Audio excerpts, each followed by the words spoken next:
మరొకసారి ప్రభువు నామమున ఈ ప్రాంగణములో ఉన్నటువంటి పెద్దలకి చిన్నలకి పేరు పేరున నా హృదయపూర్వకమైనటువంటి శుభాభివందనములు తెలియచేస్తూ ఉన్నాను. దేవుడు మీ అందరికీ తోడై ఉండును గాక. ప్రేమైనటువంటి దేవుని వారలరా, సమయములు రాజ్యములు దేవుని ఆధీనము. దేవుడు ఏర్పాటు చేసినటువంటి ఒక సిస్టములో మనము ఇమడాల్సినటువంటి వారమై ఉంటున్నామే తప్ప మనము సమయాన్ని పెంచలేము, అలాగని త్రుంచను లేము. అలాగనే రాజ్యము నిలబడాలన్నా, నిలబడింది కొనసాగాలన్నా, లేదా అది పడిపోవాలి అనన్నా దేవుని ఆధీనములో ఉన్నటువంటి విషయం. యేసు ప్రభుల వారు అలనాడు దానియేలు గారు ప్రవచించినట్లుగా, దావీదు లాంటి మరెందరో ప్రవక్తలు ప్రవచించినట్లుగా 2000 సంవత్సరాల క్రితము దైవ సంబంధమైనటువంటి రాజ్యమును ఏర్పాటు చేసి, ప్రస్తుతమునకు ఆయన మనకు కనిపించకపోయినా ప్రకృతిలో ఉన్నటువంటి తన సిబ్బంది ద్వారా, అలాగే తనకు దాసులైనటువంటి దైవజనుల ద్వారా తన రాజ్యాన్ని కొనసాగింపచేస్తున్నాడు. ఆ రాజ్యములో మనమందరము ఒకరము. అయితే ఈ రాజ్యము ఎవరికి కావాలని వారు కోరుకుంటారో వారు మాత్రమే పొందుకోగలుగుతారు, వారు మాత్రమే అనుభవించగలుగుతారు. పొందుకోవటము ఇక్కడైతే, అనుభవించటము అనేటువంటిది పరలోకమునందు. పరలోకములో అనుభవించబోయేటువంటి ఆ స్వాస్థ్యం, ఆ జీవం, అక్కడ మన ఉనికి, మన మానసిక పరిస్థితి, మన భావోద్వేగం, ఏ రకమైనటువంటి పులకరింత, ఏ రకమైనటువంటి హృదయ ఉప్పొంగుట, ఏ రకమైనటువంటి ఆస్వాదన ఉండబోతుంది అనేటువంటి విషయాన్ని దేవుడు రాయించినటువంటి మాటల నుండి, దేవుడు మీకిచ్చినటువంటి వివేకాన్ని బట్టి, చైతన్యమును బట్టి, యుక్తిని బట్టి వివేచించుకోగలిగి దాన్ని ఉన్నది ఉన్నట్లుగా ఆ మాటలలోని భావాన్ని అర్థం చేసుకునేటువంటి ప్రయత్నం మీరు చేయాలి. అందుకై మనందరికీ పరిశుద్ధాత్మ యొక్క సహాయము కావాలి. ఒక క్షణం మీ మనసులో అనుకోండి, దేవా, ఈ మాటల వెనకాల ఉన్నటువంటి మర్మం, మతలబు ఏదైతే ఉంటున్నదో ఆ మాటల వెనకాల ఉన్నటువంటి విషయ స్థాయిని బట్టి మేము అర్థం చేసుకోగలుగులాగున మాకు సహాయం దయచేయండి అని మీదైనటువంటి శైలిలో ఒక క్షణం దేవునికి మీ విన్నపాన్ని తెలియచేయండి. దేవుని సహాయం లేకుండా, దేవుడిచ్చినటువంటి ఇంద్రియములతో వివేచించకుండా మనము దేనిని సంపూర్ణముగా అర్థం చేసుకోలేం. గనక అర్థం చేసుకోవటానికి ప్రయత్నం చేయవలసిందిగా మనవి చేస్తూ ఉన్నాను. దేవుడు లోకమును ఎంతో ప్రేమిస్తున్నాడు అని మనం చదువుకున్నాం. ఎంతో అనేటువంటి దానికి నిర్వచనము లేదు, లేదా అర్థము లేదు. అది వివరింప సఖ్యము కానంత అని దాని అర్థం. ఎంతో అని అంటే చెప్పనలవి కానంత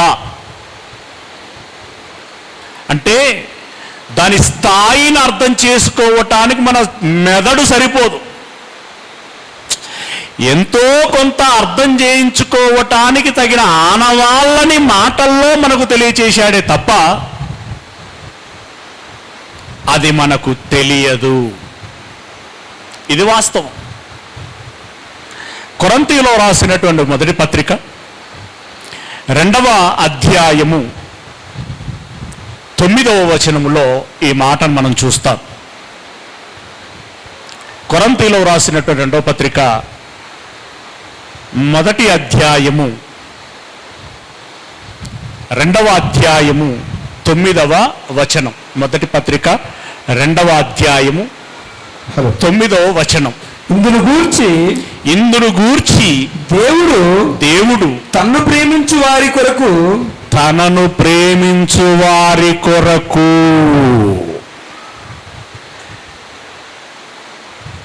ఎక్కడైనా ఏదైనా దరఖాస్తు పెట్టుకోమన్నప్పుడు కింద చిన్నగా ఒక లైన్లో రాస్తారు, షరతులు వర్తిస్తాయి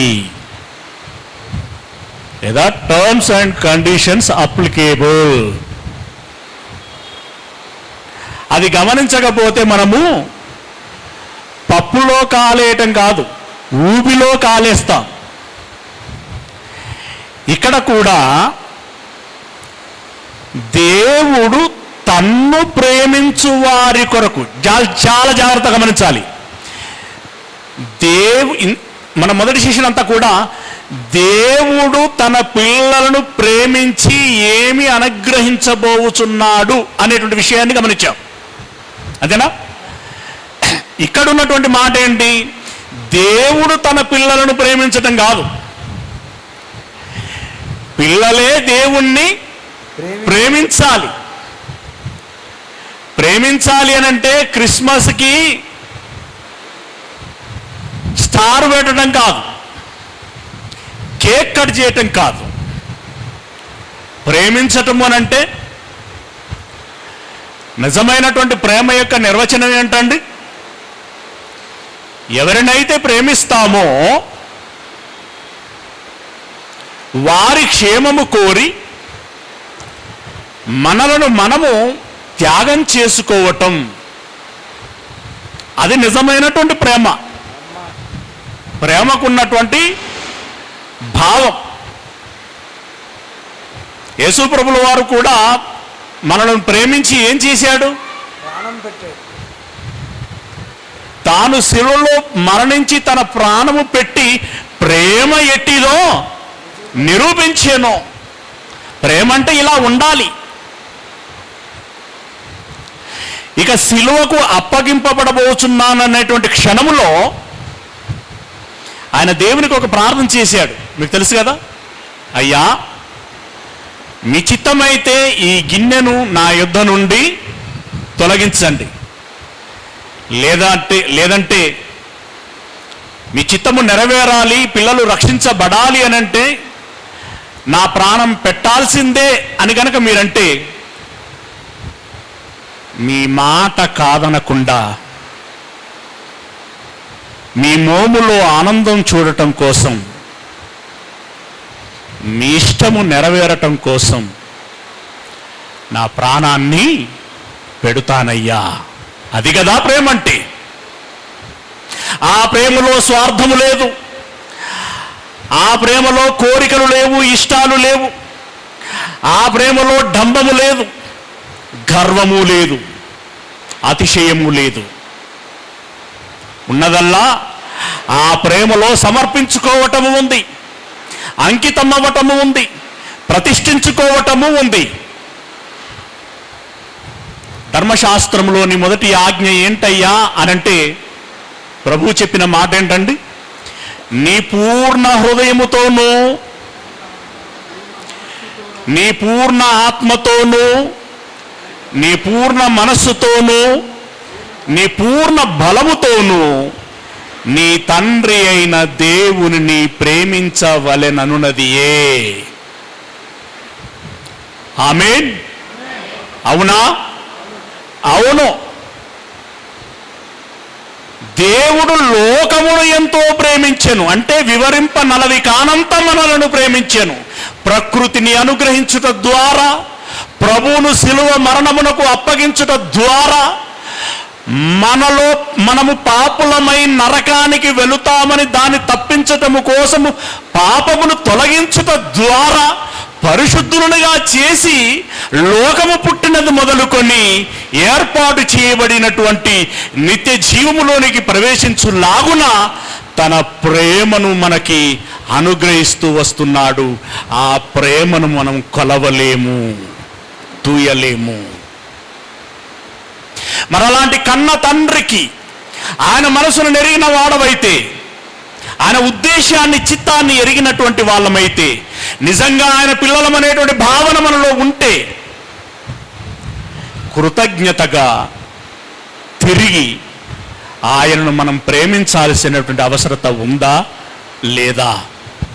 ఉంటే ఎంత ప్రేమించాలి? దేవుడు ప్రేమ స్వరూపట అంటే దాని అర్థం ఏంటండి? దాని అర్థం ఏంటండి? పాముకట తలలో విషం ఉంటుందట, తేలుకు తోకలో విషం ఉంటుందట, మనిషికి నిలువెత్తు విషం ఉంటే మరి దేవుణ్ణి ప్రేమించటానికి ప్రేమకు స్థలం ఎక్కడుంది? ప్రేమకు స్థలం ఎక్కడుంది? గనుక మనిషిలో ఉన్నటువంటి ఆ నిలువెత్తు విషయాన్ని ముందుగా తీసి పక్కకు పెట్టాలి. నీ హృదయాన్ని కడగాలి, నీ మనస్సును కడగాలి. నడినెత్తి మొదలుకొని అరకాలి వరకు పూర్తిగా నీలో ఉన్నటువంటి విష బీజాలన్నిటినీ తొలగించాలి. తొలగించి ప్రభు మాటలను చేర్చుకుంటే ప్రభువు వలె మనం మారిపోతాం. ప్రభు లాంటి గుణము మనకు వస్తుంది, ఆ లక్షణము మనకు వస్తుంది. ఎప్పుడైతే ప్రభు లాంటి గుణము లక్షణములు మనలో వస్తాయో అప్పుడు మనము కూడా మన హృదయమార చెప్పగలం, దేవా నీ చిత్తమును నెరవేర్చడానికి ఉన్నానయ్యా, నన్నేం చేయమంటావో చెప్పండి. గడిచిన కాలం గడిచిపోయింది, గడవబోయేటువంటి కాలము రేపో మాపో సంవత్సరమో 10 సంవత్సరాలు 20 సంవత్సరాలు నాకు తెలియదయ్యా. ఎంతకాలం భూమి మీద నీవు ఉంచుతావో ఉన్నంతకాలం నా శక్తి లోపం లేకుండా, నయవంచన చేయకుండా, మీరు కోరుకున్నంతగా మీ ఇష్టాన్ని నెరవేర్చడానికి నన్ను నేను త్యాగం చేసుకోవటానికి సిద్ధంగా ఉన్నానయ్యా. ఏం చెయ్యమంటారో చెప్పండి. ఆకలైన వారికి అన్నం పెట్టాలా, దాహం తీర్చాలా, వస్త్రమునివ్వాలా, ఆసుపత్రుల్లో చూయించాలా, పరామర్శించాలా, ఏం చెయ్యాలి? అది కాదు, ఆత్మలు రక్షించడానికి వాక్యమును ప్రకటించమంటారా, పాట పాడమంటారా, ఇలాంటి కార్యములు చెయ్యమంటారా? ఏం చెయ్యమంటారో చెప్పండి అయ్యా, చేస్తాను. లేదు, నా రెక్కల కష్టార్జితము నేను చెమటోర్చి సంపాదించినటువంటి సంపాదన, కరపత్రాలు ముద్రించమంటారా, బైబిళ్ళు పంచమంటారా? మెట్టుకి నీ ఇష్టము నెరవేరులాగున నీ పిల్లలైనటువంటి వారి రక్షణార్థమై నన్ను ఏం చెయ్యమంటే అది చేస్తానయ్యా అని మన కన్న తండ్రికి తగినటువంటి తనయుడను నేను అనుకున్నటువంటి మీలో ఎంతమంది అయితే ఉంటారో వాళ్ళందరూ ఇలాంటి మనస్తత్వమే, ఇలాంటి భావనే, ఇలాంటి తీర్మానమే, ఇలాంటి నిర్ణయమే మీలో ఉండాలి. దీనికి మిక్కిలి మరే ఆలోచన ఉన్నా, ఏ నిర్ణయం ఉన్నా మీలో ఉన్నది దేవుడు కాదు, దయ్యం.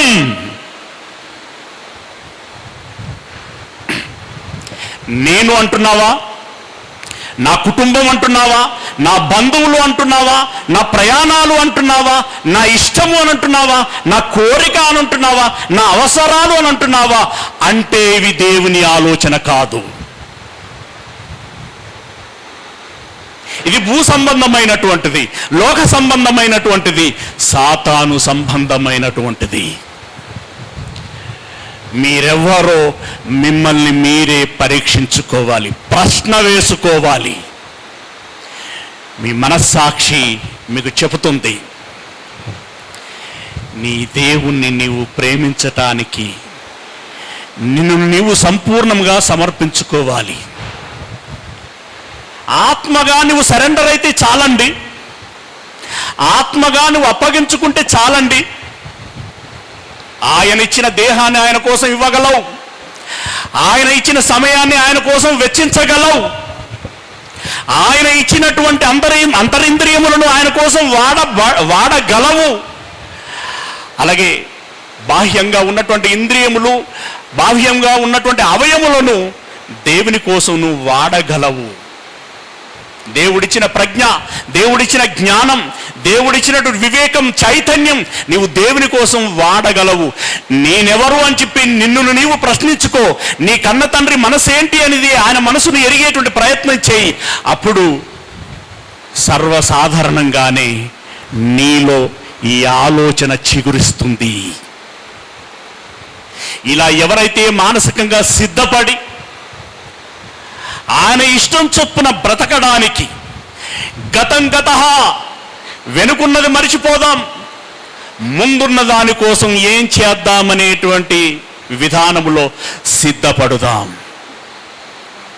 ఎవరైతే అలా దేవుణ్ణి ప్రేమించగలరో వారి కోసమట ఏమంటున్నాడు? దేవుడు తన్ను ప్రేమించు వారి కొరకు, దేవుడు తన్ను ప్రేమించు వారి కొరకు ఏవి సిద్ధపరిచెనో చెప్పండి. రంభ, ఊర్వశి, అవా చెప్తున్నారు మహానుభావులు.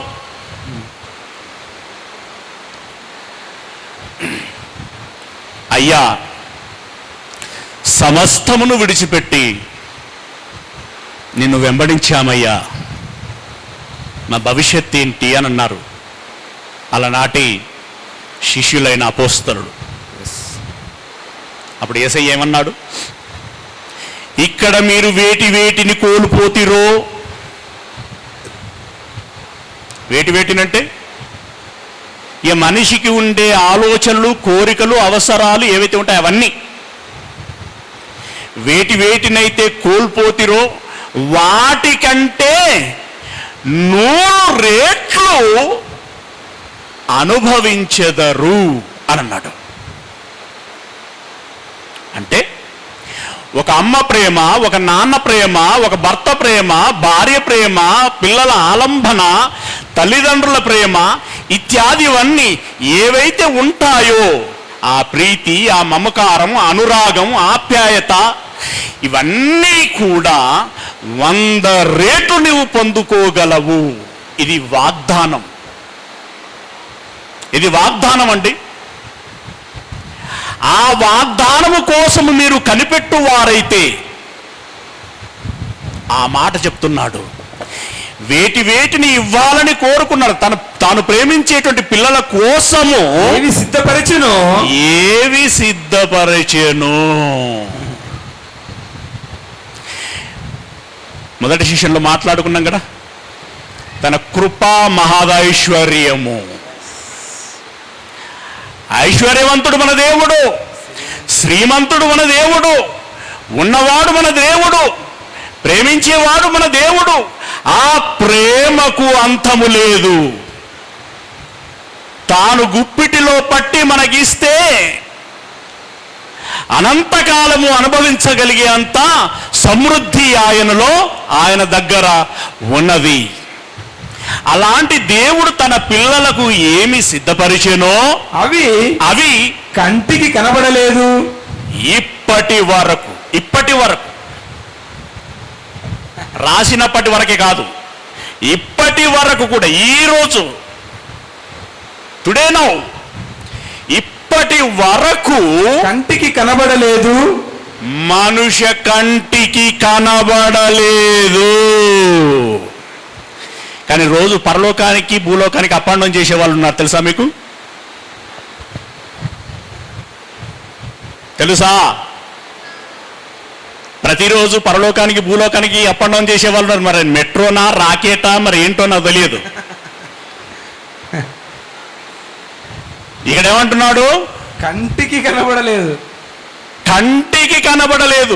అరే వీళ్ళది ఎంత చీప్ మెంటాలిటీ అంటే, అక్కడికి పోయాట పేదరితో కలిసి టీ తాగి వచ్చారట వీళ్ళు. టీ కోసం పరలోకం వెళ్ళావా?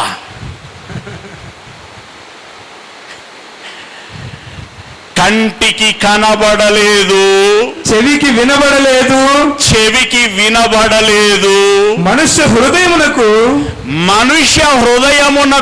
గోచరము కాలేదు. అసలు ఊహించటానికి కూడా నలవి కాలేదు. గోచరం కాలేదంటే ఊహించటానికి కూడా వీలు కాలేదు అని అంటున్నాడు. అంటే దేవుడు మన కోసం ఏవైతే సిద్ధపరిచాడో ఇప్పటి వరకు మనుష్యులలో ఎవడునూ దాన్ని చూడలేదు. ఎవడైనా చూశానని చెబితే, అయ్యగారు మరి ఈ వచనం సంగతి ఏంటి, మీరు చెప్పేది తప్ప, బైబిల్లో ఉన్నది తప్ప అని అడిగి మీ సంశయాన్ని నివృత్తి చేసుకోవాల్సిందిగా మనవి చేస్తున్నాను. అంటే మరి ఇప్పటి వరకు పరలోక వర్ణనంతా మరి దాని సంగతి ఏంటి? చెవికి వినబడలేదంటే ఎవడు చెప్పలేకపోయాడు. చెప్పలేనంతగా ఉంటది పరలోకం.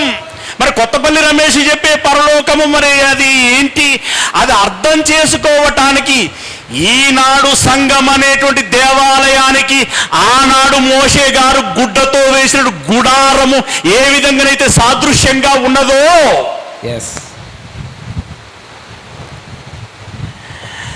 దాన్ని అర్థం చేసుకోవటానికి, అంటే ఈనాటి దేవాలయానికి ఆనాటి గుడారం ఒక నమూనా, అంతేనా? సాదృశ్యం మీన్స్ ఒక నమూనా లేదా ఒక ఛాయ. ఇప్పుడు నేను చెప్పేది కూడా అది ఎట్లుంటుందంటే, నువ్వు ఎప్పుడన్నా ఐస్ క్రీమ్ తిన్నావా, ఎప్పుడన్నా పాలకోవ తిన్నావా, ఎప్పుడన్నా మటన్ తిన్నావా, ఎప్పుడన్నా బత్తాయి రసం తాగావా, ఇలాంటివన్నీ చెప్పి తిన్నాను అంటే ఒకటి మీ జ్ఞాపకం వస్తుంది, తాగాను అంటే ఒకటి జ్ఞాపకం వస్తుంది. దీనికంటే ఇంకా బాగుంటుంది ఆయన ఇచ్చేది అని అంటాను నేను. అర్థమవుతుందా? దీనికంటే బాగుంటుంది అంటే దీనికంటే అంటే ఎట్లుంటుంది అంట అన్న, అది మనం పోయిన తర్వాతనే తెలుస్తుంది తమ్ముడు. అంతే, అంతకు మిక్కిలి ఏముండదు. కంటికి కనబడలేదు అంటే ఒకసారి ఊహించండి అది ఎంత ఉంటుందో, ఎట్లుంటుందో చెప్పండి. ఇప్పుడు మనిషి వజ్రాలను చూడలేదా, వైడూర్యాలను చూడలేదా, రత్నాలను చూడలేదా, ముత్యాలను చూడలేదా, బంగారాన్ని చూడలేదా, అంటే స్ఫటికాన్ని చూడలేదా, మరి ఇవన్నీ చూశాడు కదా. కనబడలేదు అంటే ఒరే పిచ్చి నా బిడ్డ, వీటికంటే గొప్పగా ఉంటుందా పరలోకం అని అంటున్నాడు ఆయన. ఊహించుకున్న వాళ్ళు దాన్ని ఎంతగా ఊహించుకున్నారో దయచేసి మీ పేపర్లలో రాసి ఆ చిట్టీలు పోతా మా వాళ్ళకు లేదంటే నాకు ఇచ్చిపోండి, నేను కొంచెం అర్థం చేసుకునే ప్రయత్నం చేస్తాను. ఎస్, అందరిలో ఒక ఇమాజినేషన్ రావాలి. ఇంతకంటే గొప్పగా ఉంటుందంటే ఇంకా ఎలాగుంటుందబ్బా ప్రశ్న వేసుకోవాలి మీరు. దాని కింద మీరు ఏం చేయాలి? వర్ణించుకుంటూ ఉండాలి. కష్టం అండి, రాయలేం, మాటల్లో మాట్లాడలేం. అంత గొప్పగా ఉంటది పరలోకం. ఇక్కడ ఎకరం భూమి సంపాదించాలని, 200 గజాలు కొనుక్కోవాలి ఇంటి స్థలం అని, ఒక బంగ్లా కట్టుకోవాలని, ఒక కారు కొనుక్కోవాలని, అబ్బో ఎన్ని స్కెచ్లు వేస్తున్నామో, ఎంత కష్టపడుతున్నామో. ఈఎంఐలైనా పర్వాలేదు, మిత్తీలు పడ్డా పర్వాలేదు, కానీ నాకంటూ ఒకటి ఉండాలని డ్యూటీలు, ఓటీలు, ఏమండి ఈ ఉన్న నౌకరి కాకుండా అదనపు నౌకరి రకరకాలుగా చేస్తున్నాం. కానీ పరలోకమును సంపాదించుకోవటానికి నువ్వేం చేస్తున్నావు? అందుకోసం నువ్వు చేస్తున్న డ్యూటీలేంటి? అందుకోసం నువ్వు చేస్తున్న ఓటీలేంటి? అందుకోసం నువ్వు కలిగిన ప్రణాళిక ఏంటి? దానికోసం నువ్వు రచిస్తున్న వ్యూహం ఏంటి? అందుకోసము నీవు కలిగినటువంటి కమిట్మెంట్ ఎంత? నీ ప్రయత్నం ఎంత? నీ జాగరూకత ఎంత? నీ ముందు చూపు ఎంత? నీ సిద్ధపాటు ఎంత? గొంతెత్తి అరవడానికి గల కారణం ఏంటో తెలుసా? కొంచెం అట్లా గట్టిగా నెడితేనన్న లోపలికి విషయం వెళుతుందని. ఎందుకంటే ఇక్కడ సీరియస్గా వింటాం, అవసరమైతే నాకు సర్టిఫికెట్లు కూడా మీరు ఇచ్చిపోతారు. కానీ ఇంటికి వెళ్ళిన తర్వాత ఏమవుతుందో తెలుసా? మళ్ళీ ఎప్పటి సంసారం ముందర పడుతుంది. అది ముందర పడగానే ఇవన్నీ ఎక్కడ పోతాయి? వెనకకు పోతాయి. మళ్ళొచ్చే వారానికి ఎవరైనా మొన్న మీటింగ్ పోయినవాట కదా, ఏం చెప్పిండబ్బా, ఎట్లా చెప్పిండు అని అంటే, బాగానే చెప్పిండక్క అని అంటావు. అంటే బాగంటే ఏం చెప్పిండు అని అంటావు. ఏం చెప్పిండో జ్ఞాపకం వస్తలేదు, కానీ మొత్తానికి అయితే బాగా చెప్పిండక్క. అయిపోయింది. ఏం డామినేషన్ చేశాయి? నీ అవసరాలు, నీ ఇష్టాలు, నీ పనులు, నీ కుటుంబం, అవన్నీ కూడా డామినేషన్ చేశాయి. అంటే కుటుంబం చూసుకోవద్దని కాదు, దానికి ఒక పరిమితి ఉంటుంది. భార్యను భర్త ప్రేమించాలి, భర్తను భార్య ప్రేమించాలి, తల్లిదండ్రులు పిల్లలు, పిల్లలు తల్లిదండ్రులు, ఇవన్నీ బాధ్యతలు ఉంటాయి, నెరవేర్చాలి. కానీ మొదటి ఆజ్ఞ ఏంటి? మొదటి ఆజ్ఞ ఏంటి? నీ తండ్రి అయిన దేవుణ్ణి పూర్ణ మనస్సుతో ప్రేమించాలి. ఫస్ట్ దేవుడు, నెక్స్ట్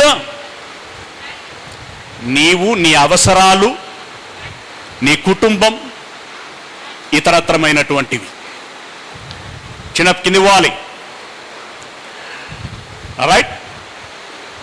గనక ప్రియమైనటువంటి దేవుని వారలారా, విషయాన్ని మీరు స్వీకరించండి, మదిలో దాన్ని ఉడకండి, దాని లోతును, దాని వెడల్పును, దాని ఎత్తును అర్థం చేసుకునేటువంటి ప్రయత్నం చేయండి. ఏమంటున్నానో తెలుసా? ఏమంటున్నానో తెలుసా? జలగుండములో ఈత ఈదండి, అందులో దిగాలి, అందులో ఈదాలి, దాని అడుగుకు వెళ్ళాలి, అక్కడేముందో చూడాలి. అప్పుడే మనకు అర్థమయ్యేటువంటి అవకాశం ఉంటుంది. కంటికి కనబడలేదు, చెవికి వినబడలేదు, మనుష్య హృదయమునకు గోచరము కాలేదు. ఇప్పుడు పరలోకం అంటే ఎలా ఉంటుంది అని సమాధానం మనం చెప్పుకోవాలి. చెప్పండి. అందుకే ఆన్సర్ ఏంటంటే, చెప్పనలవి కానంత, మనకు ఊహకు అందనంత గొప్పగా పరలోకం ఉంటుంది. మరొక మాట, పేతురు గారు రాసినట్టు మొదటి పత్రిక 1వ అధ్యాయం 3 నుండి 5 వచనాలు. పేతురు రాసినటువంటి మొదటి పత్రిక 1వ అధ్యాయము 3 నుండి 5 వచనాలు. మన ప్రభువు యేసుక్రీస్తు తండ్రి అయిన దేవుడు, మన ప్రభువు యేసుక్రీస్తు తండ్రి యగు దేవుడు స్తుతింపబడును గాక, స్తుతింపబడును గాక. మృతులలో నుండి యేసుక్రీస్తు తిరిగి లేచుట వలన, మృతులలో నుండి యేసుక్రీస్తు తిరిగి లేచుట వలన జీవముతో కూడిన నిరీక్షణ, జీవముతో కూడిన నిరీక్షణ మనకు కలుగునట్లు అనగా, ఏమంటే యేసయ్య మరణించి సమాధి చేయబడి తిరిగి లేచేంత వరకు ఇలా లేస్తారు అనేటువంటి విషయం ఎవరికైనా తెలుసా అండి? ఎవరికీ తెలియదు, ఎవరికి తెలియదు. ముందున్న భక్తులకు కూడా ఆ డెప్త్ తెలియదు. కానీ యేసు ప్రభువుల వారిని వారు కల్లారా చూశారు. ఒక అగ్రిప్ప చూశాడు, ఒక ఫేస్తు చూశాడు, ఒక కయప చూశాడు, అపోస్తలులందరూ చూశారు. మరెంతో మంది శిష్యులు ఎరిగారు. వేలాది జనులు ఆయన ద్వారా స్వస్థత పొందుకొని కృతజ్ఞులుగా ఉన్నారు.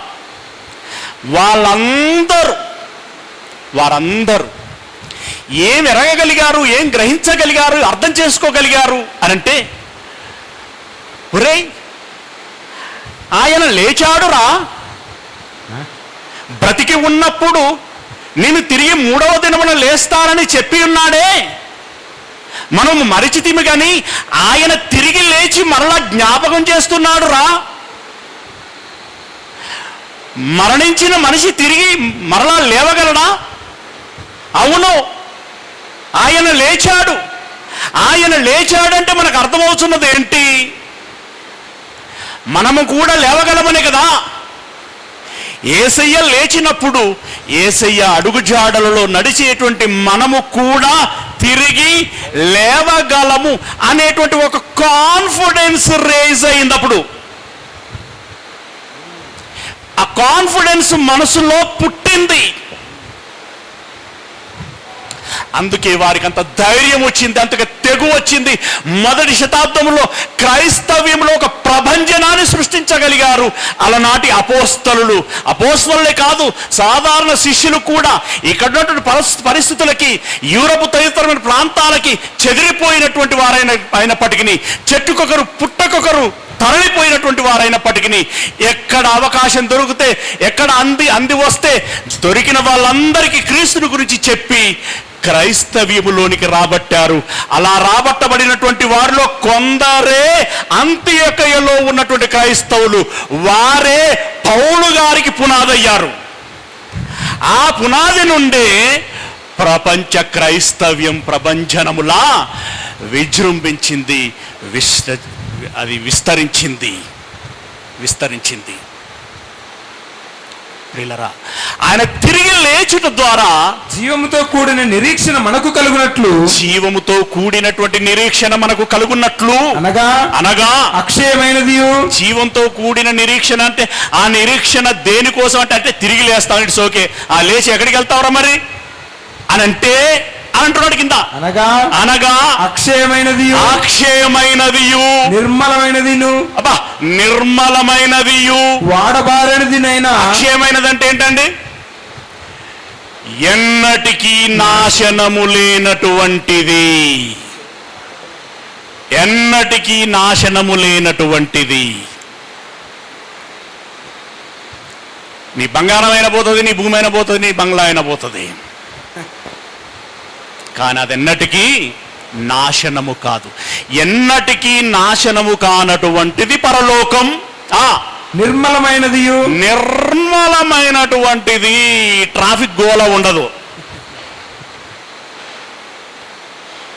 బస్ ఛార్జీల బెడద ఉండదు, సీటు దొరకలేదనేటువంటి గొడవ ఉండదు,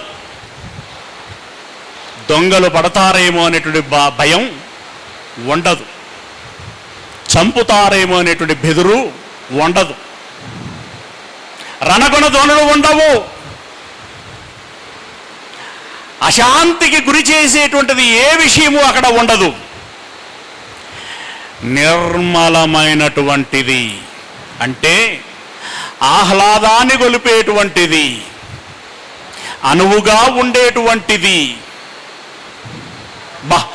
ఎంత బాగున్నది, ఇంకొంత కావాలనుకునేటువంటిదిగా ఉండేటువంటిది,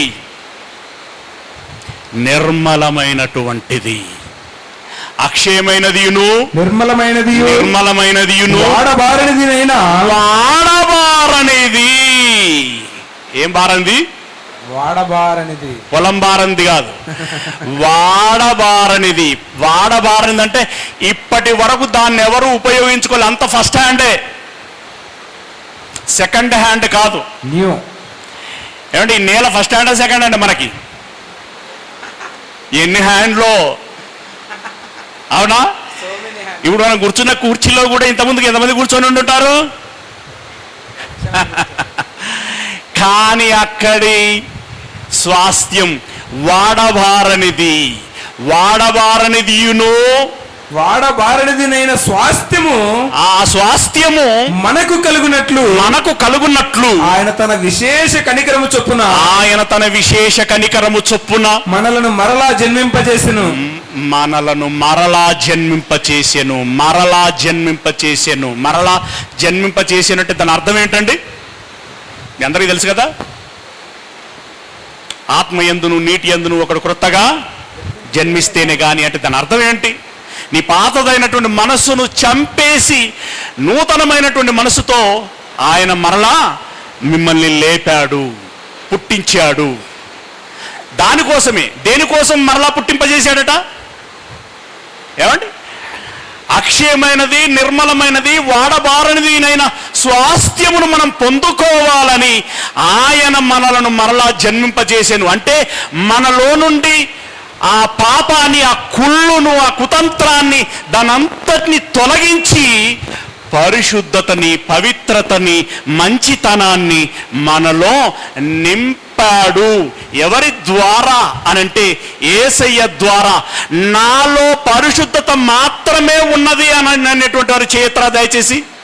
నాలో పరిశుద్ధత మాత్రమే ఉన్నది అనేటువంటి వారు దయచేసి చెయ్యత్తరా. ఒక పాప ఎత్తిందండి, ఇద్దరు ఎత్తారు, ముగ్గురు ఎత్తారు, మిగతా వాళ్ళ సంగతి ఏంటి?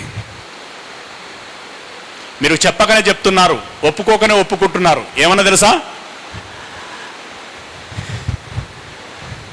అక్షయమైనదేంటో, నిర్మలమైనదేంటో, వాడబారనిదేంటో నాకంత సీన్ లేదులే అని అంటున్నారు. మీరు ఏం లేదు,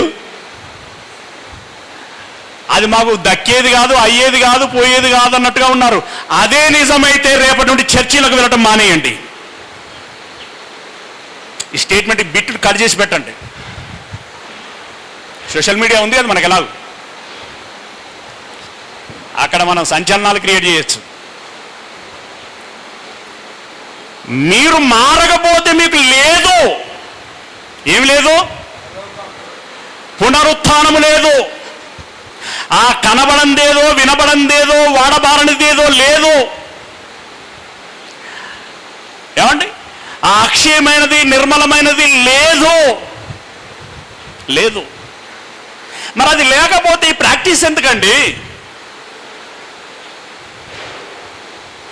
ప్రియులారా, దయచేసి ఆలోచించండి, మారండి, అప్గ్రేడ్ అవ్వండి, మిమ్మల్ని మీరు పునరుద్ధరించుకోండి, పునరుద్ధరించుకోండి. మీరు ఎదగాలి. ఎంతగా ఎదగాలి? క్రీస్తు యేసునకు కలిగిన సంపూర్ణత ఏదైతే ఉన్నదో అంతగా మనము సంపూర్ణులము కావాలి. క్రీస్తు యేసులాగా యాజ్ ఇట్ ఈస్ డిట్టో అవ్వాలి మనం. అవ్వకపోతే పరలోకం లేదు, రాసి పెట్టుకోండి. యేసు క్రీస్తు ఎంతగానైతే పరిశుద్ధుడో అంత పరిశుద్ధులముగా మనం ఎదగాలి. ఎదగకపోతే పరలోకం లేదు.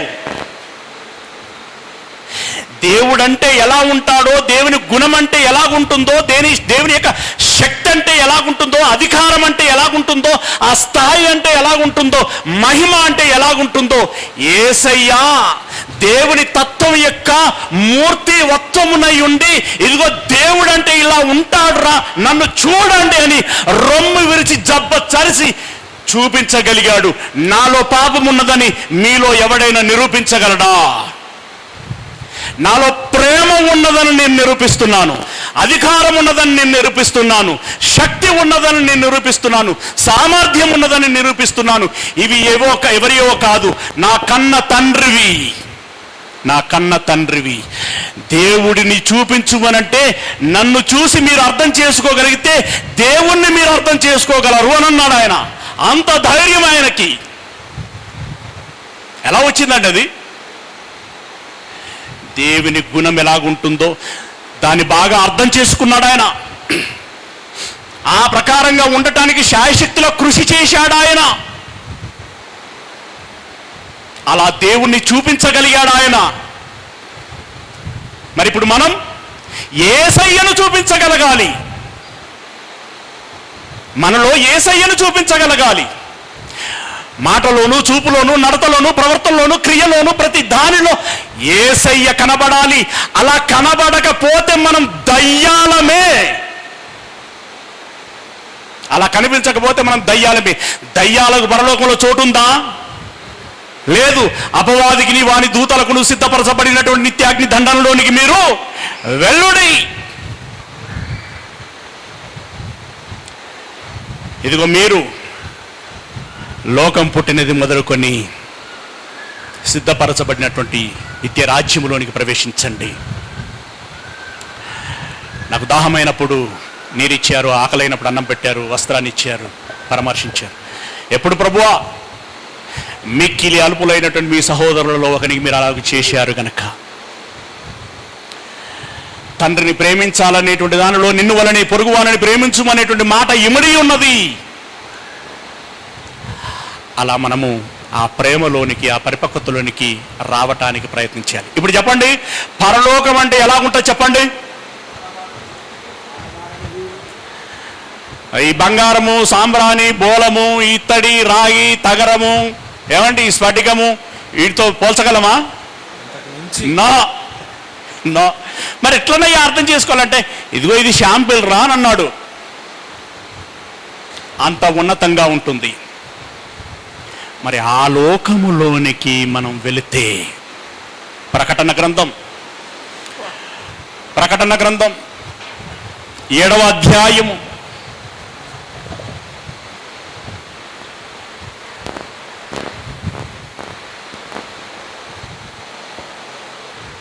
10వ వచనం నుండి, ప్రకటన గ్రంథం 7వ అధ్యాయము 10వ వచనంలో నుండి, సింహాసనాసీనుడైన మా దేవునికి, పరలోకములోని సీన్ చెప్తున్నాడు అక్కడ.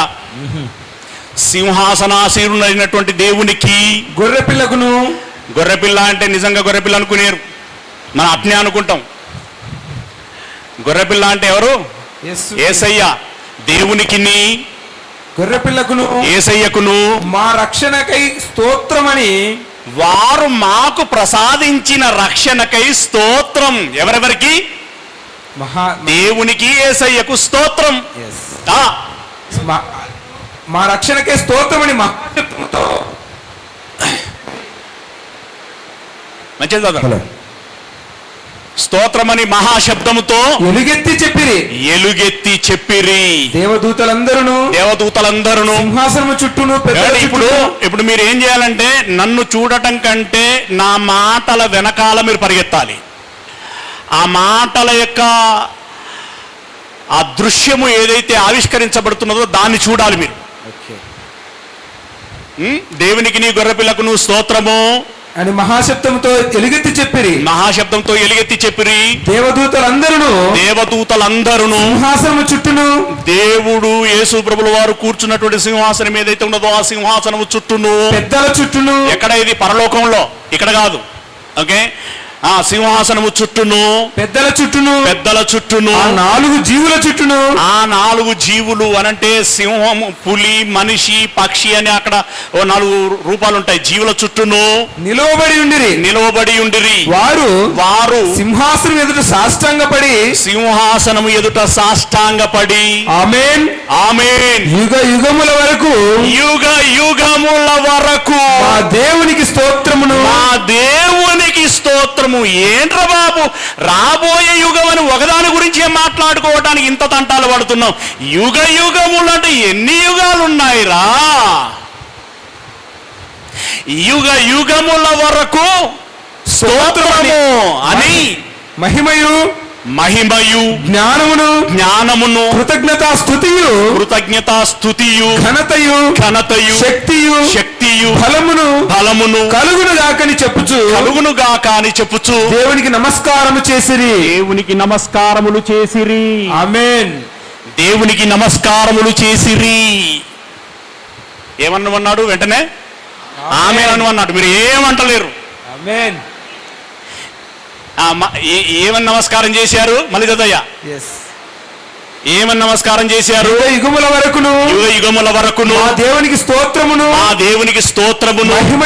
మహిమయు జ్ఞానమును కృతజ్ఞతా స్థుతియు ఘనతయు శక్తియు బలమును కలుగును గాకని చెప్పుచు దేవునికి నమస్కారము చేసిరి. ఆమేన్ ఆమేన్. మీకు ఎవరికి ఇష్టం లేదు. దేవునికి స్తోత్రం కలుగును గాక. ఆమేన్. మీకు దాంట్లో ఉన్న స్పిరిట్ అర్థమైతే, స్పిరిట్ ఇన్ ద సెన్స్, అందులో ఉన్న కంటెంట్ మీకు అర్థం అవుతే మీరు ఆటోమేటిక్గా ఆమెను అంటారు. మీరు అర్థం కాకపోతేనే గందరగోళం. ఇప్పుడు ఏమనాలి మేమనుకుంటాం, మీరు అంతే. నిజం, నేను చదువుకున్నప్పుడు ఇలాగే ఫీల్ అవుతాను. నేను చదివేటప్పుడు నా ఆనందం కాదండి. చెప్పాలని కూడా ఉత్సాహం ఉంటుంది, కానీ చెబుతున్నప్పుడే బాధేస్తూ ఉంటుంది. ఎందుకో ఇప్పుడు ఇక్కడ నుండి బాల్ ఎంత గట్టిగా విసిరేస్తే కొట్టేటట్టు అంత గట్టిగా ఉండాలి కదా. ఆడు ప్రతి బాల్ని విడిచిపెడుతున్నాడు అనుకోండి, వేసేటోడు ఎన్ని బాల్ అని ఎత్తాడు? వేయగలడా? మీరు చూడండి, మీరు ఎంత కొంత ఎక్స్పీరియన్స్ ఉంటుంది కదా. మీరు బౌలర్లు, ఇక నేను బ్యాటర్ని. ఉదాహరణకి మీరు వేస్తూనే ఉన్నారు, ఒక్క టచ్ చేస్తలేను నేను. ఎన్ని బాల్ అని వేస్తారండి మీరు? మీకు ఎప్పుడు కసి వస్తుందో తెలుసా? ఎప్పుడు రోషం వస్తుందో తెలుసా? ఎప్పుడు పౌరుషం పట్టుదల పెరుగుతుందో తెలుసా? మీరు కొట్టిన ప్రతి బాల్ని 4 or 6 తరలిస్తున్నాను అనుకోండి, అప్పుడు మీకు ఏమొస్తుంది? వీడిని ఎట్లనైనా అవుట్ చేయాలి అని కసి వస్తుంది. ఇప్పుడు నాకు అట్లా కసి, వీళ్ళని ఎట్లనైనా దేవుని బుట్టలో పడేయాలని నాకు ఎప్పుడు అనిపిస్తుంది? నేను ఒకటి చెప్తే మీరు 2 అంతలు స్పందించాలి. మీరు 2 అంతలు స్పందించాలి. ప్రిల్లరా, ఆమేన్ అని అన్నారు. ఇప్పుడు ఇది పరలోకములో ఉన్నటువంటి సీన్. ఓకే, ఆ సినారియో సీన్ చూడండి. పెద్దలలో ఒకడు తెల్లని వస్త్రమును ధరించుకుని ఉన్న వీరెవరు? ఇదంతా చూస్తున్నప్పుడు ఓ పెద్ద మనిషి అడిగాడట అక్కడ. ఈ పరలోకం వెళ్ళిన తర్వాత జరిగేది. ఓ పెద్ద మనిషి చూసాడట. మరి ఆ పెద్ద మనిషి పేరు ఏం పేరో తెలియదు. ఒకడు అడిగాడట, ఏమని? తెల్లని వస్త్రములు ధరించుకుని ఉన్న వీరెవరు? తెల్లని వస్త్రములు ధరించుకుని ఉన్న వీరెవరు? ఎక్కడి నుండి వచ్చిరని నన్ను అడిగను. ఇంకెక్కడి నుండి వస్తారయ్యా? వినాయక నగర్ లో మల్లారెడ్డి హాస్పిటల్ ముందట ఉన్నటువంటి భీమా గార్డెన్ లో ఆ ఉగాది రోజున సెమినార్ అటెండ్ అయినటువంటి వాళ్ళే కదా వీళ్ళందరూ అని అంటే ఎంత బాగుండండి. ఆమెనా? ఆమెన్. అరే మీకు ఎవరు జీల్ లేనట్టున్నది. ఆమెన్. ఎవరు కొంచెం వెనకబడి ఉందాం అనుకుంటే రేపు ట్రై చేద్దాం. ఆమెన్. ఎక్కడి నుండి వచ్చారు వీరెవరు అని చెప్పేసి అడిగితే, అయ్యా నాకు తెలియదు. ఏమంటాడు చూడండి. అందుకు నేను అయ్యా నీకే తెలియనగా, ఎవరో ఎక్కడి నుండి వచ్చారో నాకు తెలియదయ్యా, మీకే తెలియను, ఎవరు వారు చెప్పండి అయ్యా అన్నాడు. అప్పుడు ఆయన చెప్తున్నాడు, అతడు ఈలాగు నాతో చెప్పాను, వీరు మహాశ్రమల నుండి వచ్చిన వారు. అంటే నేను నా చెప్పే విధానం ఎలా ఉంటుందంటే, క్లాస్ రూమ్లో టీచర్ పిల్లలతో మాట్లాడుచున్నట్టుగా ఉంటుంది. నేను పెద్ద ప్రసంగం చేసేటువంటి స్పీకర్ని, నేను చెబుతాను, మీరు వింటే వింటారు, లేకుంటే లేదు, నాకు ఇచ్చిన 30 గంటో నేను చెబుతాను, నా ఫీజు నేను తీసుకుంటాను, నేను వెళ్ళిపోతాను అనేటువంటి విధానంలో ఉంటుంది అది. టీచర్ పిల్లల పాఠాలు చెప్పేటప్పుడు ఎట్లా చెప్తాడండి? పెద్ద విషయం చెప్పి, ఎవరా నీకు అర్థమైందా అని అంటాడా? అర్థమైందని అనుకోండి, ఏం అర్థమైందో చెప్పరా అంటాడు. మళ్ళీ వెంటనే ఇదంతా ఆపేసి నీకు ఏం అర్థమైందో చెప్పరా అని అంటాడు. వాడు చెప్పాలి. అప్పుడు ఆడు చెప్పలేదనుకోండి, నెక్స్ట్ చెప్పేది ఉండదుగా. ఇది అంతే. మీ స్పందన లేదనుకోండి, నేనేమంటాను తెలుసా? దేవునికి స్తోత్రం కలుగును గాక, ప్రార్థన చేసుకుని పోదామని అంటాను. అవును. ఎవరయ్యా ఎక్కడి నుండి వచ్చారు అని అంటే, మహాశ్రమలలో నుండి వచ్చారు అని అన్నాడు. మహాశ్రమల సంగతి అలా ఉంచండి. మేము దేవుని కోసం, యేసయ్య కోసం, సువార్త కోసం, ఆత్మల రక్షణార్థమై నన్ను నేను పరిశుద్ధంగా కాపాడుకోవటం కోసం, నా కుటుంబాన్ని కట్టుకోవటం కోసం నేను శ్రమపడుచున్నాను అన్న వాళ్ళు చేయొద్దండి. కనీసం శ్రమ. కానీ అక్కడి పరలోకం చేరిన వాళ్ళు ఎవరట? మహాశ్రమల నుండి వచ్చినటువంటి వారు. మహాశ్రమలు అంటే ఎలా ఉంటాయంటే, అగ్ని వంటి మహాశ్రమ. అగ్ని వంటి మహాశ్రమ అంటే ఎలా ఉంటుందండి? స్టెఫెన్ని కొట్టారే, అలా ఉంటుంది సినిమా. అగ్ని వంటి మహాశ్రమ. మన దగ్గర ఒరిస్సాలో గ్రాండ్ స్టైన్ని కాల్చేశారే,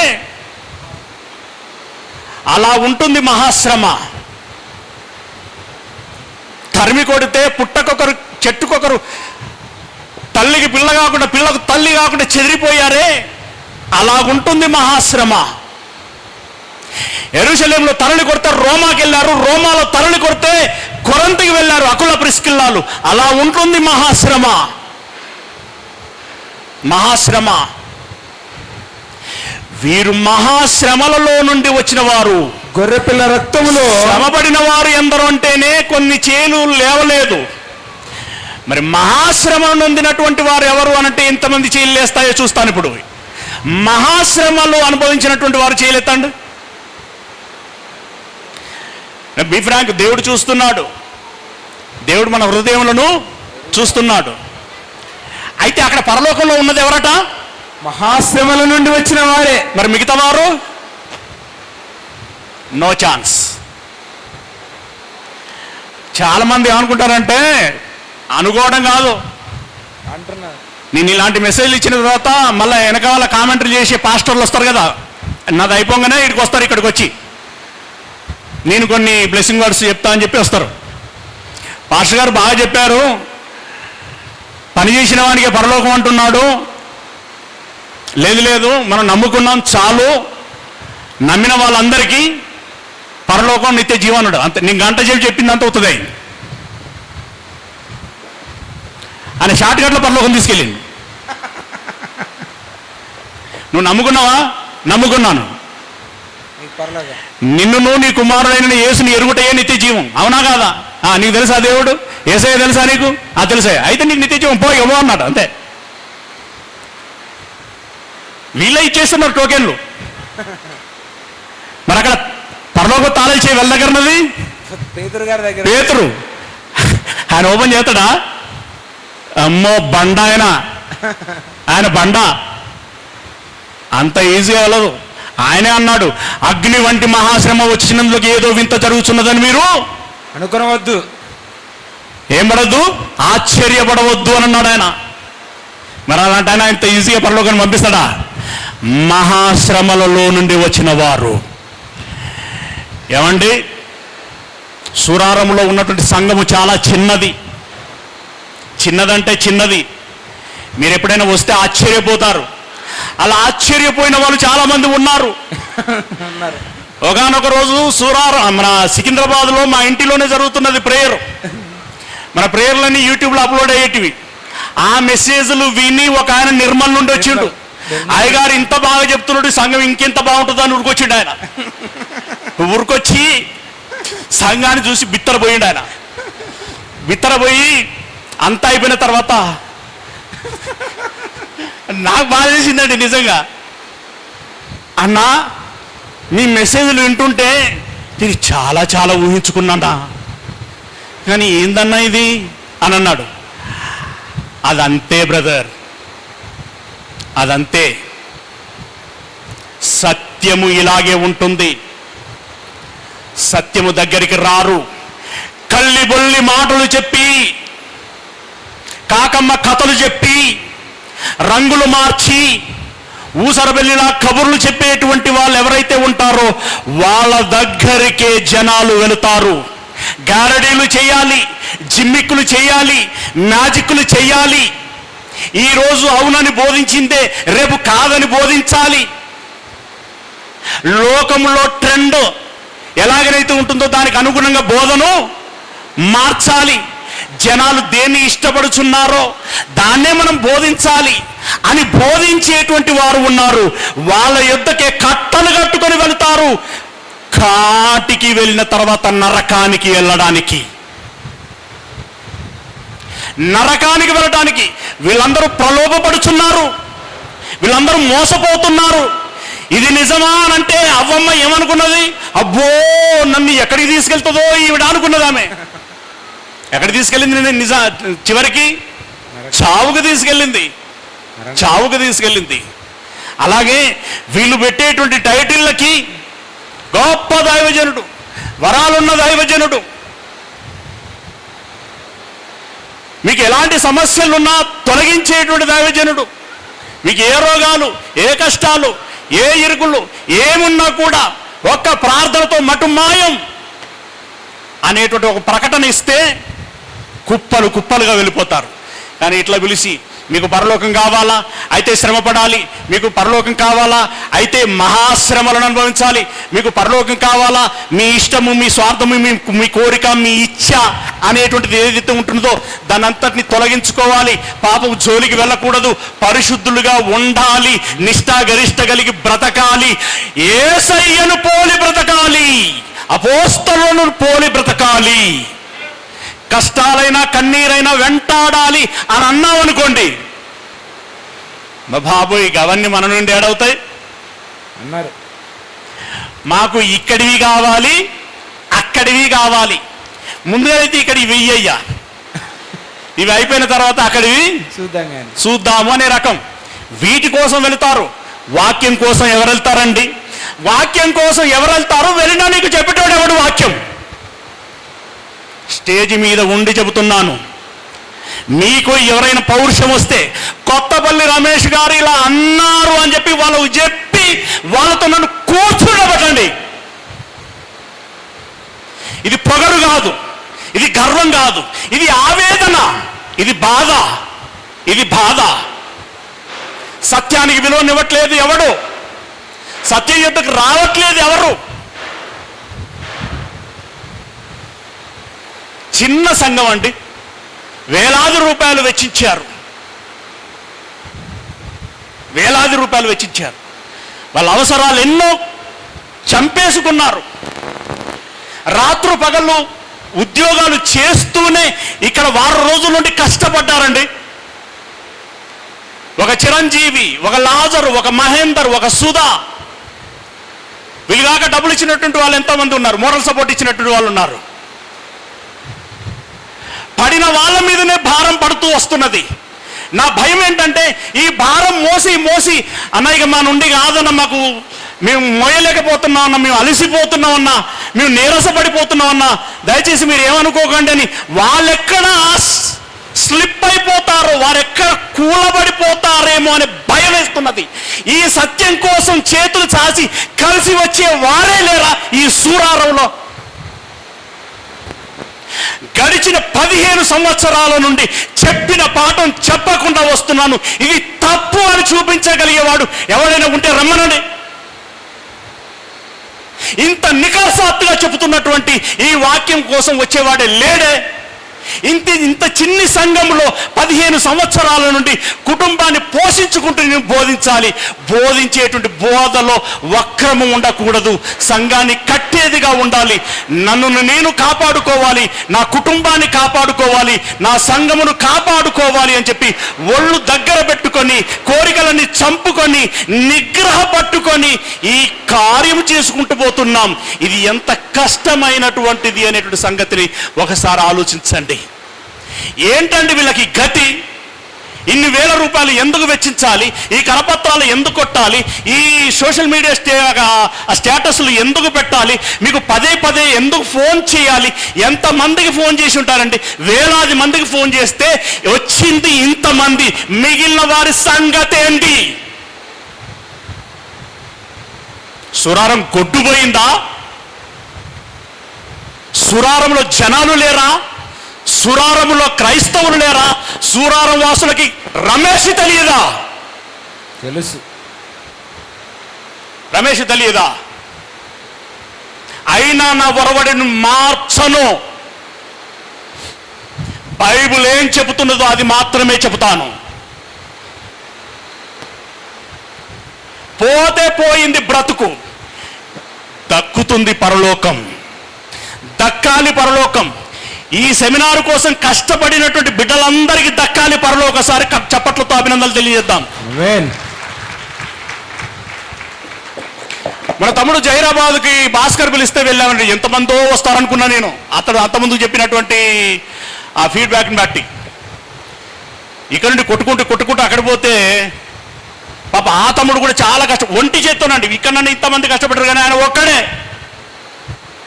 ఒంటి చేత్తో ఒక ప్రోగ్రాం పెట్టాడు. ఆయన ఇంత పెద్ద అండ నిండా వండిండండి అన్నం, ఇంత పెద్ద అండ నిండా వండిండు. కానీ జనాలు బే, నిజంగా ఇది మీటింగ్ అనుకుంటారు మీరు. ఇప్పుడు కూడా అట్నే అనుకుంటారు కదా. ఆయన పిలితే ఎంతమంది వచ్చిళ్ళు? కుర్చీలే నిండలే, ఇలా మీరు మాట్లాడుకుంటారని నాకు అనిపించినప్పుడు నా మనసు ఎలా ఉంటుంది? చివుకుమనదా? బాధ అనిపించదా? బాధ అనిపించదా? అయినా నేను దులిపేసుకుంటాను. నాకు సిగ్గు లేదు. ఏం లేదు? నాకు సిగ్గు లేదు, నాకు భయం లేదు.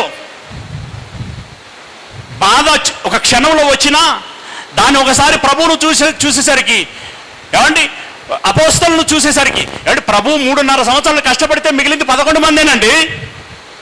అంతకంటే గొప్ప ఉన్నా నేను? అపోస్తలు అంత కష్టపడితే మిగిలింది చివరికి ఎంతమంది అండి? ఇర్మియా 45 సంవత్సరాలు సేవ చేస్తే మారింది ఎంతమంది అండి? నిజమైనటువంటి బోధ కొందరినే మారుస్తుంది, కానీ మారిన వాడు తప్పకుండా పరలోకం చేరుతాడు. దేవునికి స్తోత్రం కలుగును గాక. నిజమైనటువంటి వాక్యానికి కొందరే మారుతారు, మారిన వారు తప్పకుండా పరలోకానికి వెళుతారు. ఒక తమ్ముడి పేరు చెప్పను. ఆ తమ్ముడు ఏమన్నా, నాకు ఇంత బాధ అయిందంటే, ఆ తమ్ముడు ఇప్పుడు వింటే అర్థం చేసుకుంటాడు అనుకుంటా. అన్న మీ దగ్గరకు వస్తే అక్కడ సత్యం ఎక్కువగా ఉంటుంది కదా అన్న, సత్యం ఎక్కువగా ఉంటుంది కాబట్టి సాతానికి కాన్సన్ట్రేషన్ అక్కడ ఎక్కువగా ఉంటుంది, సాతాను శోధనలు ఎక్కువైతాయని నేను అందుకే చర్చికి వస్తలేనన్నానన్నాడు. ఆయనే గ్రహించిండు. అర్థమైందండి మీకేమన్నా? ఏమర్థమైంది చెప్పండి? సత్యం ఉన్న చోటనట ఏముంటుందట? శోధన ఎక్కువ ఉంటుందట. సాతాను శోధన ఎక్కువ ఉంటుందట. ఆ శోధన నేను లేకపోతానేమో అని భయం అయ్యి రాలేకపోతున్నానని అన్నాడు. అలా అనుకునేవారు దయచేసి ఎవరైనా చేస్తారా? మీరు ఎత్తారు కానీ రానైతే రారు, నాకు తెలుసు. హైదరాబాదు నలుమూలలో బైబిల్ పాఠాలు జరిగాయి, ఎంతోమంది విన్నారు,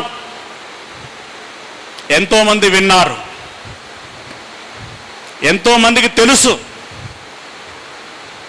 అన్న చెప్పే విధానం ఇలా ఉంటుంది అని చెప్పి కూడా తెలుసు. కానీ అన్న దగ్గరికి రావడానికి వాళ్ళకు దూర భారాలు అవుతాయి, కుటుంబ భారాలు అవుతాయి, ఉద్యోగ భారాలు అవుతాయి. చెప్పాను కదండి, మీ మీద కోపం కాదు, బాధ, ఆవేదన, మిమ్మల్ని ఎక్కడ పోగొట్టుకుంటానేమో అని,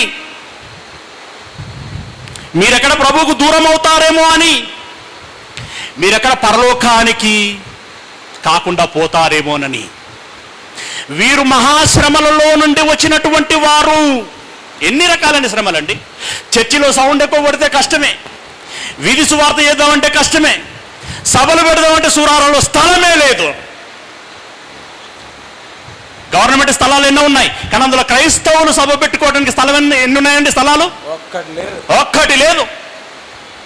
ఎన్ని కష్టాలు. పిల్లరా, పాస్టర్ పరిస్థితి ఎలా ఉంటుందో తెలుసా అండి? గవర్నమెంట్ ఉద్యోగం అంటే కాదు, ప్రైవేటు ఉద్యోగం అంటే కాదు. ఏమంటే ఫోన్లు బాగా వస్తాయండి అప్పుడప్పుడు, సెల్ ఫోన్లో, మీకు కూడా తెలిసిందే. సార్ మీకు లోన్ కావాలా అని అంటారు. అని అంటే సరే ఒకసారి ట్రై చేద్దాం అనిపిస్తుంది. కావాలా బ్రదర్ అంటాం. సార్ మీరు ఏం చేస్తారు అని అంటారు. నేను పాస్టర్నండి అని అంటాను. మీకేమైనా పే స్లిప్లు ఉంటాయా అని అన్నాడు. అట్లాంటివి ఏమి ఉండవు బ్రదర్ అన్నాను. అయితే సారీ బ్రదర్ అన్నాడు. అంటే చివరికి పాస్టరు అప్పుడెత్తలేరు. పాస్టర్కి అప్పిచ్చేటోడు కూడా ఉన్నాడండి. మీకు తెలుసా? హైదరాబాద్లో సగటు వేతనం 50,000. నాలాంటి పాస్టర్ వేతనం మీకు చెబితే నాకే అవమానంగా అనిపిస్తుంది. అయినా పాస్టర్ బాధపడద్దు, ఆ బాధను ఎవరికి చెప్పుకోవద్దు. చెప్పుకుంటే అవమానం. అడిగిండు చూసినవా అనే అవకాశం ఉంటుంది. ఉన్నా లేకున్నా, పుట్టుకలకైనా, చావులకైనా, బర్త్డేలకైనా, గృహప్రవేశాలకైనా పిలవగానే వెళ్ళాలి. రాకపోతే రాలేదంటారు. వస్తే మరి దారి ఖర్చులైనా ఏమైనా ఇస్తారా? ఇస్తే ఇస్తారు, లేకుంటే లేదు. ఇయ్యలేదని మళ్ళీ నేనైతే అడగనండి. ఇయ్యలేదని అడగను. అడిగితే చచ్చిపోయినంత బాధ అవుతుంది నాకు, చచ్చిపోయినంత బాధ అవుతుంది. అడగలేను. అలాగని ఎన్నిసార్లు తిరగలను? మరి ఎంతకాలం తిరగలను? కొన్ని దారి ఖర్చుల మందం పెట్రోల్కో డీజిల్కో డబ్బులు ఇచ్చామనుకోండి, మరి ఇంటికాడ ఉన్న భోజనానికి ఎవరు పెట్టాలి? ఎన్నండి, ఎన్ని? ఇప్పుడు మన మహేందర్ అయితే 15 రోజులుండి ఇదే వ్యాపకం, ఇదే ఆలోచన, తెల్లారులైతే ఇదే పని. వాళ్ళ అన్న ఒక రోజు అడిగిండట, ఇక్కడ ఉన్నాడు, ఏంద్రా ఈ తిరుగుడు అని అన్నాడట. మరి తమ్ముడు ఏం చెప్పాడు నాకు అది జ్ఞాపకం లేదు. ఏమండి, ఒక్క కష్టమా అండి? ఒక్క కష్టమా? ఇంకా ఎన్నండి? తిట్టినోని తిట్టకూడదు, కొట్టినోని కొట్టకూడదు, నీ శత్రువుని ప్రేమించాలి, వాని ఇంటికి పిలిచి భోజనము పెట్టాలి. ఇట్లా ఆలోచించుకుంటూ పోతే అవి వర్ణనాతీతం. మహాశ్రమలో నుండి వచ్చినటువంటి వారు గొర్రెపిల్ల రక్తములో వస్త్రములను ఉదుకుకొని వాటిని తెలుపు చేసుకొని అందువలన వారు దేవుని సింహాసనం ఎదుట ఉండి రాత్రింబగళ్ళు ఆయన ఆలయములో ఆయనను సేవించుచున్నారు. సింహాసనాసీనుడైన వాడు పరలోకములో తండ్రి తన పిల్లలు ఒక దగ్గర ఉండి ఎలా ఉంటారో చెబుతున్నాడు. నాన్నా అని కొడుకంటే, కన్నా అని తండ్రి అంటుంటే ఆ వాతావరణం ఒకసారి ఊహించుకోండి. ఒకసారి ఎంత బాగుంటుందో. ఏమండి, ఎవరినంటావు నువ్వు నాన్న అని, తండ్రి అని ఎవరినంటావు? దేవుణ్ణి అంటావు నువ్వు. ఆ దేవుడు నీతో అంటాడు, ఒరే బిడ్డ అని. తాను అంటే మన చంటి పిల్లలను మనం చేర్చుకొని మన చంకను కూర్చుంటే పెట్టుకుంటామే, మన తొడ మీద కూర్చుంటే పెట్టుకుంటామే, ఆ ఫీల్ ఎలా ఉంటుందండి? ఆ ఫీల్ ఎలా ఉంటుంది? ఇంత బాగుంటుంది, అద్భుతంగా ఉంటుంది, మధురంగా ఉంటుంది, చాలా తీపిగా ఉంటుంది, కమ్మదనంగా ఉంటుంది. దేవుడలా తన పిల్లలని కూర్చుండబెట్టుకుంటారు. తర్వాత ఏమంటున్నాడు? సింహాసనాసీనుడైన వాడు తానే తన నెక్స్ట్ డైరెక్ట్ వెళ్ళిపోవచ్చు. ఇక్కడ 16 వచనం చదువు. వారికి ఇక మీదట ఆకలి అయినను, అలా అక్కడ మహాశ్రమంలో నుండి వచ్చినటువంటి వారికి మీదట ఆకలి అయినను, దాహమైనను, వారికి ఆకలి అయినను, దాహమైనను ఉండదు. ఏముండదట అండి? ఆకలి ఉండదు, దాహం. ఏమంటే ఈరోజు ఈ ఉరుకుల పరుగుల జీవితాలు దేనికోసం అండి? పొట్ట, బట్ట, ఇంకా గూడు, వాహనం, ఇలా కొన్ని ఖర్చుల పేర్లు చెప్తా ఉంటాం. అసలు ఇవేవి ఉండవు అని అన్నారు అనుకోండి.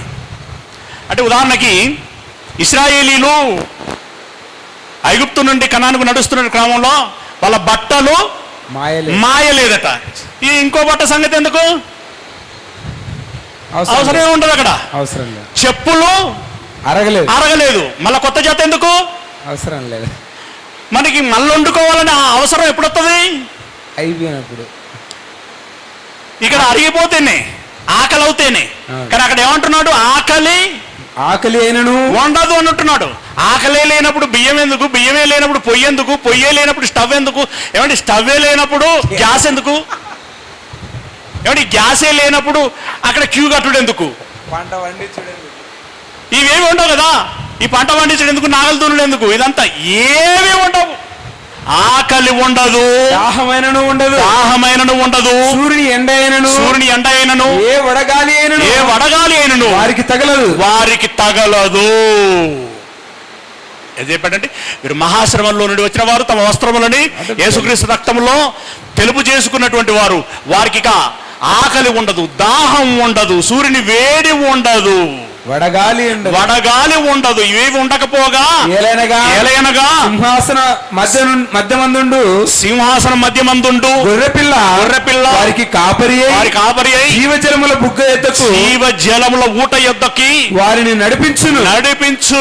దేవుడే వారి కన్నుల నుండి కారేటువంటి ప్రతి బాష్ప బిందువును తుడిచివేయును. ఇన్ని రోజులు మీరు మహాశ్రమలు పడ్డారు కదా బిడ్డ, ఇన్ని రోజులు కష్టాలు పడ్డారు కదా బిడ్డ. ఇక కష్టాలన్నీ మర్చిపోండి. కాన్పు కనడానికి గర్భవతి వేదన పడుతుంది, కానీ బిడ్డ పుట్టినట్టు సంతోషములో ఆ వేదనంతా మరిచిపోతుంది. ఈరోజు మీకు పరలోకం దక్కింది. ఈ పరలోకంలో మీకు ఆకలి ఉండదు, దాహం ఉండదు, ఏ రకమైనటువంటి ఎండదెబ్బ ఉండదు, వడగాలి ఉండదు, నెమ్మది ఉంటుంది. ఇక బాధపడకండి బిడ్డ, నేనున్నాను అని ఒక అభయాన్ని ఇస్తాడు, ఒక ఊరటనిస్తాడు. పరలోకం వెళ్ళిన తర్వాత మన కన్న తండ్రి మన దగ్గరికి వచ్చి తన గుండెలకు హత్తుకొని మన కంటి వెంట దారుతున్నటువంటి కొన్నిసార్లు కష్టములో విజయం దక్కితే బాష్ప బిందువులు వస్తాయండి. ఆ బాష్ప బిందువులు వస్తూ ఉంటే మన కన్న తండ్రి మన కన్నీటిని తుడిచిన స్పర్శ ఎంత గొప్పగా ఉంటుంది, ఎంత గొప్పగా ఉంటుంది. ఏ ట్రోఫీ దాని ముందు పనికి రాదు, ఏ రెమ్యునరేషన్ దాని ముందు పనికి రాదు, ఏ అవార్డు దానికి ముందు పనికి రాదు. 21వ అధ్యాయం 4వ వచనం, 21వ అధ్యాయం 4వ వచనము. వారి దేవుడై ఉండి ఆయన వారి కన్నుల ప్రతి బాష్ప బిందువును తుడిచివేయును. ఆయన వారి కన్నుల ప్రతి బాష్ప బిందువును తుడిచివేయును. మరణము ఇక ఉండదు, మరణము ఇక ఉండదు. దుఃఖమైనను, ఏమంటే చెప్పిందే చెప్పాడు కదా, వారి బాష్ప బిందువులను తుడిచివేయును. మరణము ఇక ఉండదు, ఇక మరణము ఉండదు.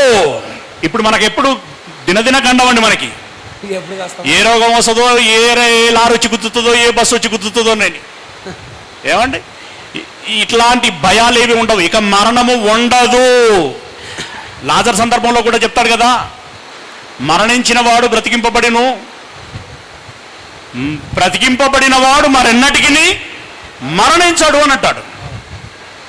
ఆ మరణము ఉండదు అని చెప్తున్నాడు. అంటే నిత్యము జీవిస్తావు నీవు. తర్వాత దుఃఖమైనను, ఏడ్పైనను, వేదనైనను ఇక ఉండదు. వేదనైనను ఇక ఉండదు. దుఃఖము ఉండదు, ఏడుపు ఉండదు, వేదన ఉండదు.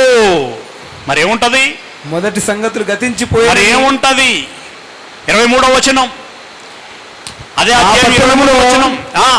ప్రకాశించుటకై, ఆ పట్టణములో ప్రకాశించుటకై సూర్యుడు ఉండడు, చంద్రుడు ఉండడు. దానికి అక్కరలేదు.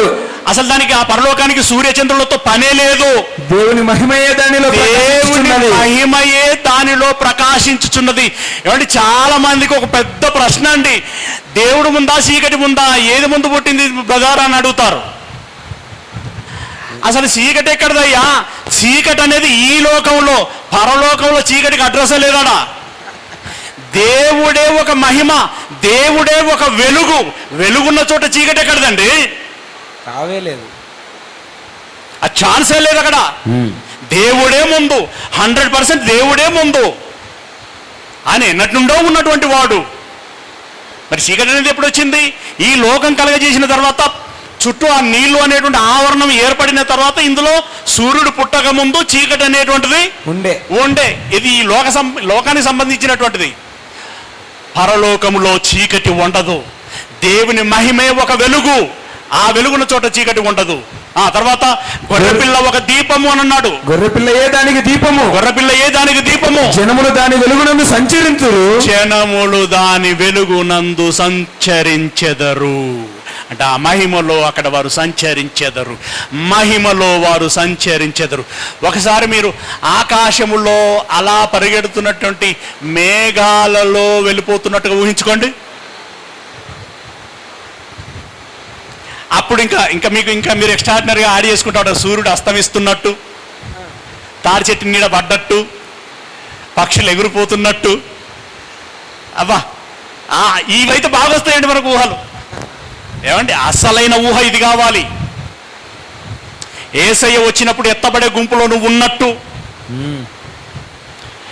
ఎత్తబడగా పరలోకం చేరినట్టు, చేరగానే దేవుడు నీ చెయ్యి పట్టుకొని తన దగ్గరికి తీసుకున్నట్టు, నీ కన్నీటి బిందువులను తుడిచేసినట్టు. బిడ్డ బాధపడకు, నేనున్నాను, నీకు ఇక ఏ సమస్యలు ఉండవు, నీకు నెమ్మది, శాంతి, సమాధానము అని చెప్పి ఆయన నోట మనం వింటే అంతకంటే భాగ్యం మరొకటి ఉండదు. ఏమేమి ఉండదు? సూర్యుడు అవసరం లేదు, చంద్రుడు అవసరం లేదు. దేవుని మహిమే అక్కడ ప్రకాశించు. యేసుక్రీస్తే ఒక దీపము అని అన్నాడు. 25వ వచనం, అక్కడ రాత్రి లేనందున అక్కడ రాత్రి లేనందున దాని గుమ్మములు పగటి వేళ ఏమాత్రమును వేయబడవు. దాని గుమ్మానికి తలుపులే వేయబడవు అని అన్నాడు.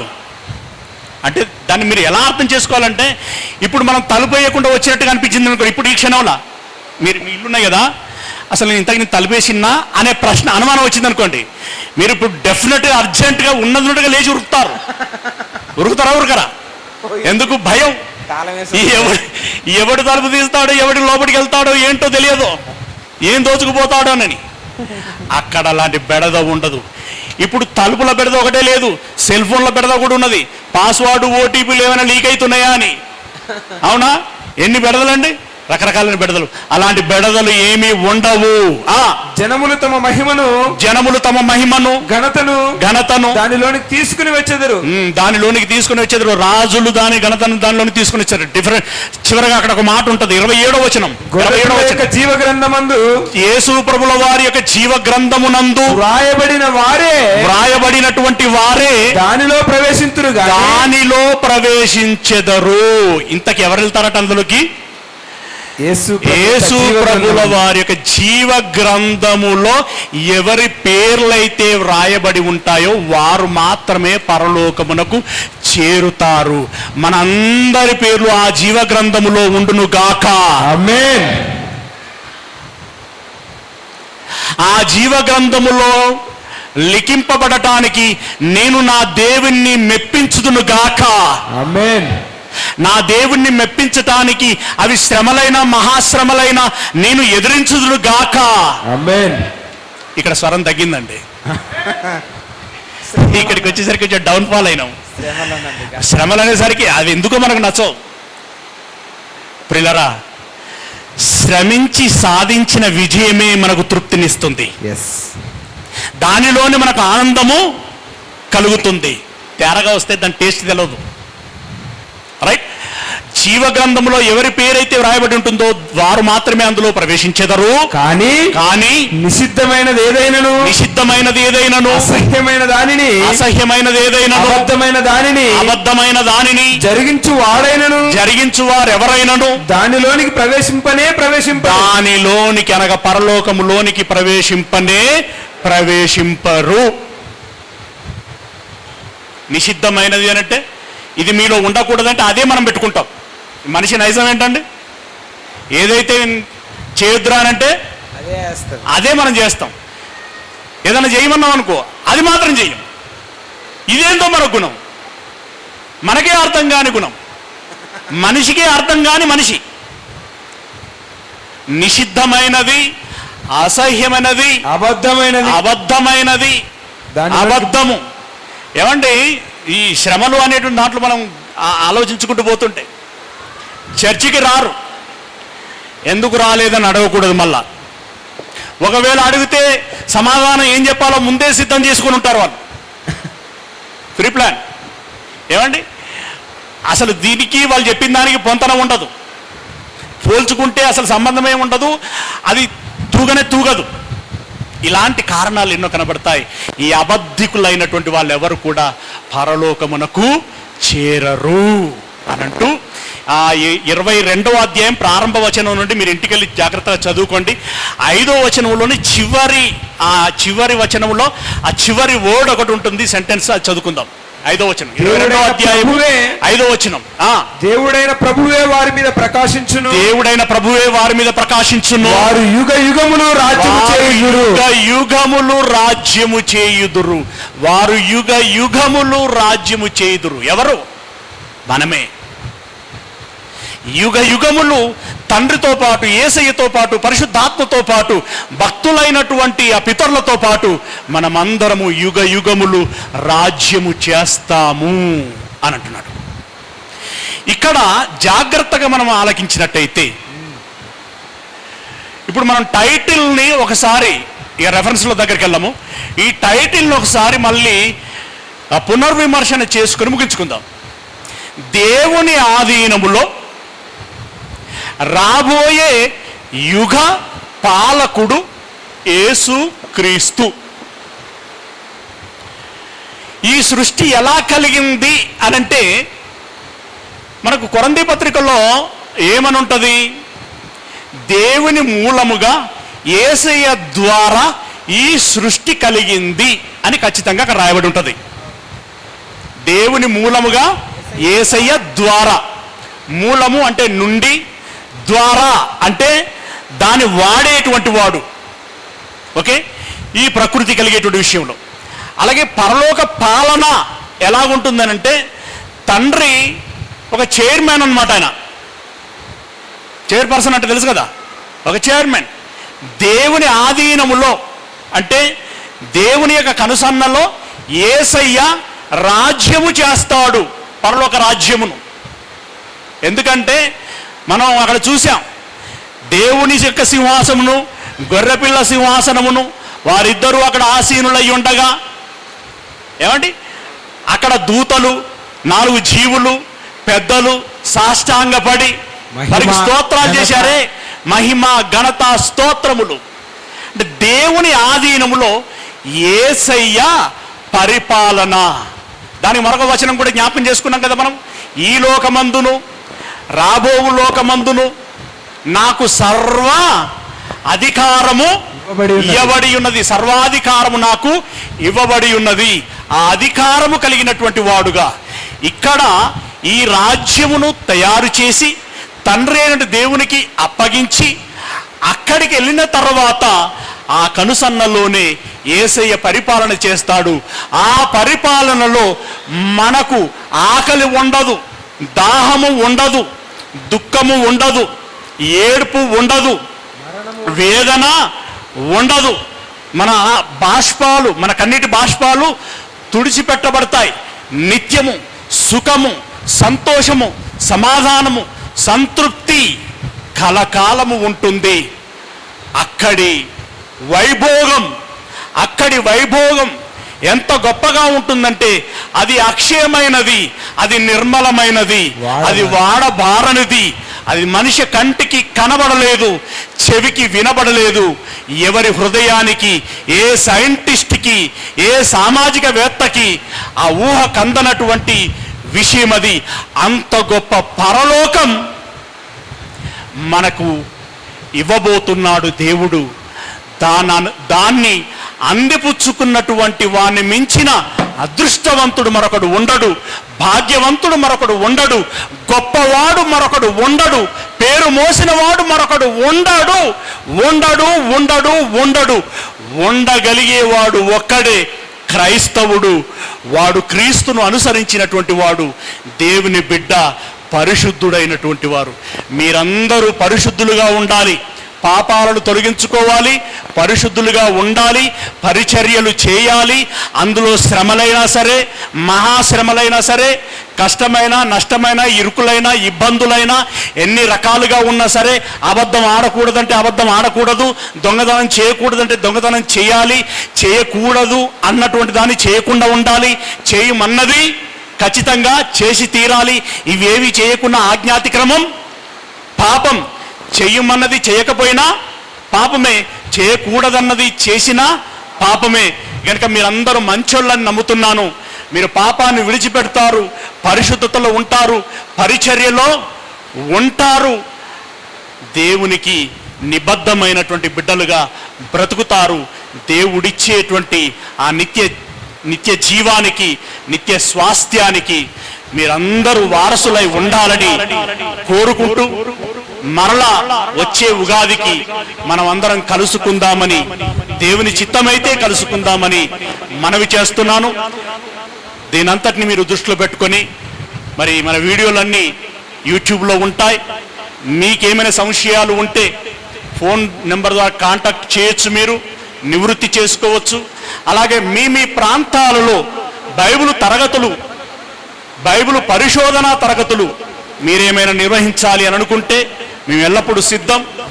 మీరు ఉపయోగించుకోండి, 10 మందికి ఉపయోగపడేటువంటి విధంగా వాడటానికి ప్రయత్నం చేయండి. ఇది దేవునికి సమ్మతమైనటువంటి కార్యం. మెట్టికి దేవుడు కోరుకున్నట్టుగా మీరు బ్రతకండి, దేవుణ్ణి మెప్పించండి, ఒప్పించండి, నిత్య జీవానికి మీరు అందరూ వారసులు కండి. అలా అవుతారని మనసారా కోరుకుంటూ, అవ్వాలని కోరుకుంటూ ఈ నా ప్రసంగాన్ని ముగిస్తున్నాను. God bless you.